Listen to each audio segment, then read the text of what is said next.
Sziasztok! A Forever Living és az MLM-es életem néhány fontos aspektusát szeretném nektek pár mondattal lecsetelni. Három alapvető témakör lesz az, ami köré én most csoportosítom ezt a mondani valómat, és én azt gondolom, hogy nem olyan dolgokról van szó, amelyek különösen csak én rám vonatkoznának, hanem én azt hiszem, hogy mindenki, aki ezzel egyáltalán kapcsolatba kerül a multilevel marketinggel, annál ezek a kérdések, ezek mind benne vannak az egész történetben. Az első az, hogy mit gondoltam én magáról a multilevel marketingről, akkor, amikor még el se kezdtem be, hogy még meg se ismerkedtem tulajdonképpen a Forevernek a rendszerével, egyáltalán a Forever Living Products-szal. Hát mit gondoltam? Én bűnügyi nyomozóként dolgoztam akkor.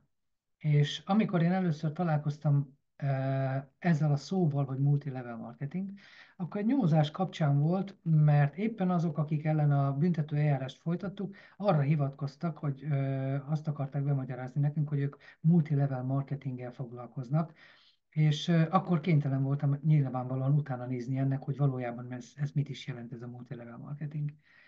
És utána néztem, és akkor nyilvánvaló kiderült, hogy az, amit ők csináltak, annak semmi köze nem volt a multilevel marketinghez, ez egy illegális pilótajáték volt, mert gyakorlatilag arról szólt a történet, hogy a befizetett fejkvóták, ahogy begyűltek, a rendszerben a fölöttük lévők egy idő után úgynevezett pilóta módra ki tudtak repülni a tetején a nagy pénzekkel, és az egész játék addig folyt, ameddig elég buta embert tudtak meggyőzni arról, hogy ők fizessenek be bizonyos összegeket, és elhitetni velük, hogy majd ők is meg fogják kapni azt a pénzt, amit előtte mások is megkaptak. Az a feltétel, hogy elegendő mennyiségű embert beszéljenek rá arra, hogy ők is fizessék be, mert majd egyszer ők is meg fogják kapni. Na most nyilvánvaló, hogy ez buktára van ítélve, tehát ahogy el is folytattuk az eljárást, ez valójában meg is történt.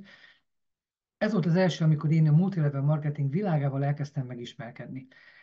Nyilvánvaló volt számomra, hogy azok alapján, a szakanyagok alapján, amit utána néztem, rájöttem, meg megtudtam, hogy van olyan multilevel marketing rendszer, ami valójában multilevel marketing üzletet jelent, és ez törvényesen és szabályosan tud működni.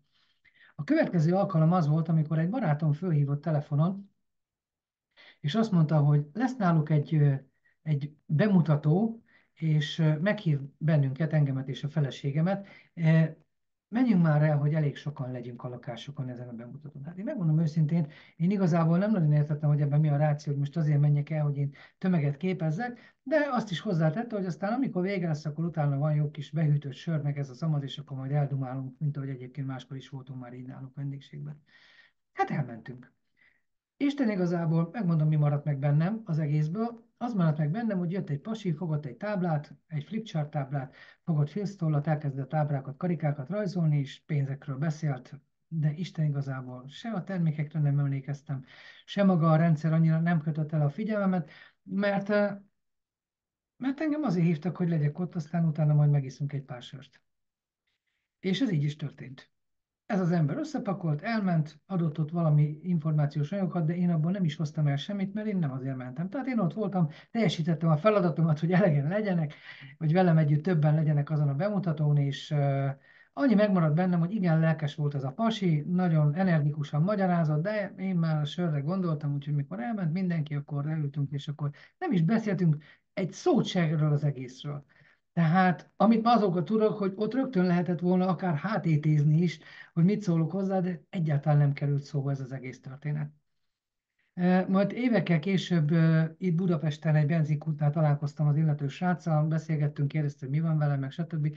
És akkor mondtam neki, hogy én multilevel marketing üzletben vagyok, és mondja, hogy hát egyszer voltál nálunk egy ilyen előadáson. Ó, mondom, de jó, hogy meg is kérdezted, mert kíváncsi lennék rá, hogy ki volt az a csávó egyébként, aki akkor beszélt. Hát azt mondja, hát Guido Falvi Attila. Mondom neki, süsd meg. Ha te engem akkor, mert ma már értem, hogy mi a multilevel marketingnek a lényege, ha te engem akkor hívsz úgy, hogy figyelj, egy zseniális üzletbe kapcsolódtam be, kíváncsi vagyok a véleményedre. Ha azt mondod, hogy neked is tetszik, akkor akár dolgozhatnánk, szívesen dolgoznék veled együtt. Gyere el, mert egy olyan ember fog jönni, aki egyébként nagyon penge ebbe a pályán, ezen a pályán, nemzetközileg elismert hatalmas üzlete van. Ha valaki tudja a csízióját ennek, akkor tőle meg tudjuk tanulni. Így hívtál volna oda, Én nem is gondoltam volna a sörre, megmondom őszintén, vagy amikor már elment mindenki, akkor biztos, hogy ezért egy kérdésem lett volna, hogy hogy induljunk, hogy csináljuk, mikor lehet ebből valami, stb. Stb. De hát nem történt meg. Hát így gondolkodtam én akkor az MLM-ről. És mi változtatta meg a gondolkodásmódomat? Ez a második fontos dolog, mert megváltozott a gondolkodásmódom. Hát az változtatta meg, hogy megismerkedtem magával a Forever Living Products ö, céggel, magával a nevével. Megtudtam a történetét, megtudtam, hogy milyen termékei vannak, elkezdtem használni a terméket, hiszen volt egy olyan egészségügyi kihívásom, amire mindenképpen kerestem a megoldást, és elfogadtam annak az embernek a tanácsát, aki ezzel engem megszólított és felajánlotta ezt a lehetőséget, akkor még csak a termékeket. De aztán elkezdtem járni rendezvényekre, mert ugye nagyon kevés volt az információs anyag, és amikor nekem volt pozitív tapasztalatom, egyre több olyan emberhez jutott el az információ, aki tőlem kérdezgetni kezdett. Én meg gőzöm nem volt. Én azokat a termékeket ismertem, amiket szedtem, de tudtam, hogy van még egy csomó. Hol lehet ezt megtudni? Voltak ilyen stencilezett anyagok, tükörfordításban németből, hát mondhatom nektek, hogy nem volt valami vonzó, de valami információt adott, és akkor mondták azt, hogy hát vannak olyan rendezvények, ahol lehet erről sokkal többet tudni. És én nagyon óckodtam ezektől a rendezvényektől, és mindig húztam, halasztottam, és nem akartam menni, de egyszer beadtam a derekam, hogy elmegyek Budapestre az Erkel Színházba egy ilyen nagy rendezvényre, és megmondom nektek őszintén, a hátsó sor irányába kezdtem a helyezkedést, mert azt tudtam, mert már annyi információ jött, én is hallottam oldalról mindent, hajaj, jött nekem, hogy majd itt tapsolni kell, meg mindenféle éjjenezni, meg stb. Stb. Hát, hurrá optimizmus. Hát mondtam, hogy ha nagyon fogom unni, akkor itt szépen hátul kislisztenek, aztán letiplizek. Na, hát talán nem kell mondanom, hogy nem történt meg a tiplizés, hanem egyszerűen odaragasztott a dolog. Hihetetlen dolgok hangzottak el, egyrészt a termékek kapcsán. A termék tapasztalatokat, akik elmondták a színpadról, csak lestem, tényleg, nem is tudom, mint a krumpli a szatyorba, hogy micsoda? És akkor ráadásul orvosok mentek föl a színpadra, és magyarázták meg, hogy mi miért történik. Hú, kardiológus főorvos, szülésznőgyógyász orvos, általános orvos, állatorvos. Na, valamit én benéztem ezzel kapcsolatban, azt gondoltam, és elkezdett ez a dolog érdekelni. Természetesen volt szó a marketingről is, az üzletről, és akkor jöttek emberek, akik elmutatták, hogy ők, vagy akikről elmondták, hogy ők milyen szinteket értek el, és akkor az az igazság, hogy valójában én már akkor kereső fázisban voltam. Tehát a főállásom mellett én kerestem valamit amiből pluszt tudok teremteni magamnak és a családomnak. És és hát az lett tulajdonképpen, hogy egyre inkább kezdett ez a dolog érdekelni. Egyre több információt kezdtem beszedni, és már úgy gondolkodtam erről az üzletről, hogy ez egy nagyon-nagyon komoly üzleti lehetőség. És elkezdtem járni képzésekre. Akkor indult Tom Kemilnek a képzése Debrecenbe. Megvettük a kazettáit, rongyosra hallgattam, esténként azzal feküdtem le. Annak idején egyszer úgy fogalmaztam, hogy virtuális szerelmi háromszögben éltünk a feleségemmel, meg Tom Kemillel, mert ugye volt egy fülesünk, az egyik füle az én fülembe volt, a másik füles az ő fülébe volt, és akkor Walkmanről, ha még van fiatal, aki tudja egyáltalán, hogy mi az a Walkman, arról hallgattuk egyszerre a kazettát, tehát egyszerre hárman voltunk az ágyban, a feleségem, Tom Kemil, meg én, de rongyosra hallgattuk a kazettákat, és hihetetlen világ tárult fel előttem. Én, aki alkalmazotti családból jöttem, akinek a nagyszülei szegény parasztemberek voltak, aki alkalmazottként élte az életét abban a felfogásban, hogy elvégzed az iskoláidat, elhelyezkedsz, végzed a munkádat, megkapod a fizetésedet, abból majd gyarapodtok, félretesztek, gyereket neveltek, azt a végén meg majd elmentek nyugdíjba, aztán majd mindenki nagyon boldog lesz, még meg nem hal. És elkezdett kinyílni a világ, hogy nem csak erről szól ez az egész dolog. Elkezdett kinyílni a világ, és megmutatkoztak azok a jelek, amik azt mutatták meg, hogy nem, nem, nem. Nem ez az egyetlen módja a boldogulásnak. Nem tagadom, én is ismerek ilyen embert, aki nagyon jól érzi magát ebbe a fajta életmódba, akinek semmi más nem hiányzik, tehát ő lubickol, ebbe is jól érzi magát, de én nem az voltam. Én vágytam, hogy szabadon élhessem meg az életemet. És a rendezvények voltak, amik megváltoztatták a szemléletemet, természetesen kellettem hozzá én is. akartam azt, hogy belemerüljek ebbe a világba. Akartam tudni mindent erről, amit csak tudni lehetett, mert világéletemben úgy voltam, hogy ha én elkezdtem valamit csinálni, akkor azt a képességeimhez képest a lehető legjobban akartam csinálni. Így volt ez, amikor szakmát váltottam, így volt az, amikor pályát váltottam, amikor munkahelyet váltottam, így volt az, amikor elkezdtem 30 évesen sportolni, és ebben is az érdekelt, hogy jól akartam csinálni, és azért olvastam, hallgattam a hanganyagokat, előadásokra jártam, minden rendezvényen ott voltam. Figyeljetek, éppen most a legutóbb egy olyan alkalom volt, hogy 45 éves érettségi találkozón kedvéért feláldoztam egy sikernapot. És előtte soha nem csináltam ilyet. Én minden alkalommal ott voltam. Gondoljatok bele, lassan negyed százada lesz, hogy itt vagyok a rendszerbe. És éveken keresztül minden hónapban volt országos rendezvény. Jonathannak majd később sikernapra neveződött át. És azt mondtam most, hogy azért 45 éves érettségi találkozón talán megengedhetem magamnak, hogy most. És tudjátok, mi az érdekes? Egyszerűen addig, ameddig a találkozó meg nem kezdődött, addig nem éreztem magam komfortosan. Valahogy hiányzott az, hogy ott legyek. Megfordult a fejem, hogy talán mégis másképp kellett volna csinálni. Szóval értitek?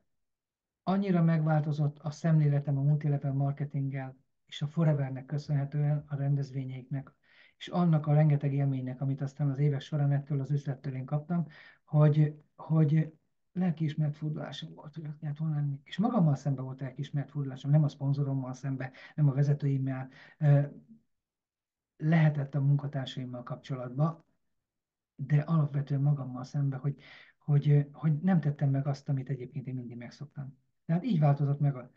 És hogy miért vagyok rá büszke, és miért gratulálom meg önmagamat azért, hogy ezt a döntést meghoztam. És nem elég, hogy meghoztam, hanem a döntésemnek megfelelően vittem tovább a dolgaimat, és élem azóta is az életemet.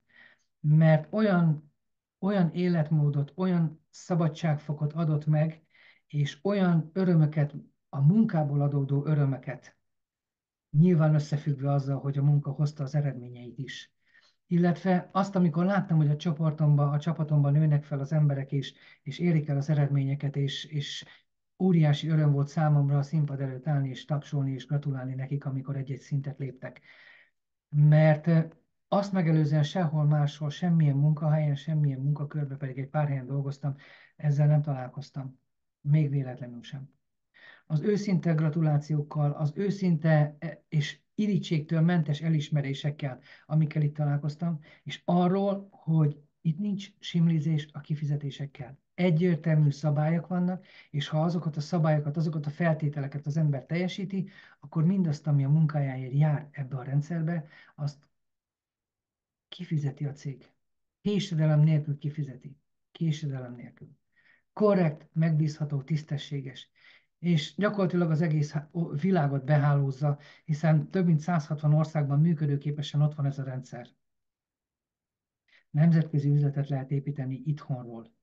Úgy, hogy nem teszem ki a lábamat Svédországba, de van valaki, aki ott vásárolgat, soha nem tudhatom, hogy mikor lesz olyan az ő környezetében, aki azt mondja, hogy te figyelj már, hát én beleg is szálltam, de azt látom, hogy ebből pénzt is lehet keresni. Nem tudsz valakit, aki ebben segítene? És az az illető azt mondja, hogy figyelj ide, itt van ennek az embernek az elérhetősége, vedd fel vele a kapcsolatot, hivatkozz rám, és mondd azt neki, hogy te ezt az üzletet fel akarod építeni. Bármikor előfordulhat, bármikor. Mondj nekem még egy olyan vállalkozást a hagyományos vállalkozói világból, ahol ezt meg tudod csinálni, ráadásul olyan költséghányaddal elindítva, és olyan költséghányadnak a szükségletével, ami ebbe a rendszerben van. Hiszen itt valóban még hétköznapi szempontból is majdhogy nem azt tudom mondani, hogy apró pénzzel el tudod indítani, és világméretű vállalkozást tudsz felépíteni. Nem egy ilyen ember van a világon, aki így kezdte, aki a nincstelenségből indult el, akinek a lakásmaffia elvitte az egész ingatlanját és földön futóvá tette őket. Az az afrikai asszony, aki gyakorlatilag a semmiből építette föl ezt az üzletet, mert meglátta benne a lehetőséget, amivel kitörhet a rossz helyzetéből, amivel javíthat a családja életén, és a jövőt adhat a gyerekeinek, meg majdan az unokáinak, és nem röstelt teljes melszélessége kiállni emellett a dolog mellett. Félreértés ne essék, ez sem csak napfény és Hawaii dizsi. Vannak nehézségek, vannak mélypontok, de azért vannak az ember életében rosszabb időszakok is, talán mondhatom ezt, hogy sokkal jobban meg tudjuk ezáltal becsülni azokat az időszakokat, azokat, amikor csúcspontra jutunk, amikor elérünk valamit, és aminek igazán tudunk örülni. A kontraszt adja meg az igazán értékét azoknak az eredményeknek és azoknak az élményeknek, amiket itt meg lehet szerezni. És nem tudok más mondani, mint hogy ha valaki kapcsolatba kerül ezzel, és éppen ő is kereső fázisban van, vagy még nincs, de amikor ezzel elkezd megismerkedni, és összehasonlítja az életét azzal, amit itt kaphat, és elkezdi azt érezni, hogy eddig nem voltam kereső fázisban, de most valami rám talált, vagy én valamire rátaláltam, vagy valaki megmutatott nekem valamit, ami elkezdte nyitogatni nálam azokat a fiókokat, azokat az ajtókat, vagy ablakokat egy másik világra, ami engem igenis egyre jobban érdekel, akkor ne zárd be azt az ablakot, azt a spalettát, kérlek, a saját érdekedbe. És akkor te is végig fogsz ezen menni, hogy gondoltál, amit gondoltál eddig a multilevel marketingről, de hogyha megteszed azokat a lépéseket, amik szükségesek ahhoz, hogy ez működőképes legyen számodra is, akkor az lesz, hogy meg fog változni neked is a véleményed, és amikor majd eléred például a menedzseri szintet, és megkapod az első menedzseri bónuszodat, és amikor megjelenik a fejedbe az a kérdés, hogy na, meddig kell eljutnom, és kivé kell válnom ahhoz, hogy a mostani munkahelyemen végre azt mondhassam, hogy köszönöm, szép volt, jó volt, elég volt, szevasztok, mert én felépítettem a vállalkozásomat, és én ezentúl csak azzal fogok foglalkozni, mert akkor te is azt fogod mondani, hogy hálás vagyok magamnak azért, hogy elmertem dönteni, a döntésemnek megfelelően mertem lépni, és most azt az életet élhetem, amit enélkül soha nem érhettem volna el. Ehhez kívánok neked jó döntést, kitartást, és csináld meg, hidd el, nem fogod megbánni. További szép napot, szia!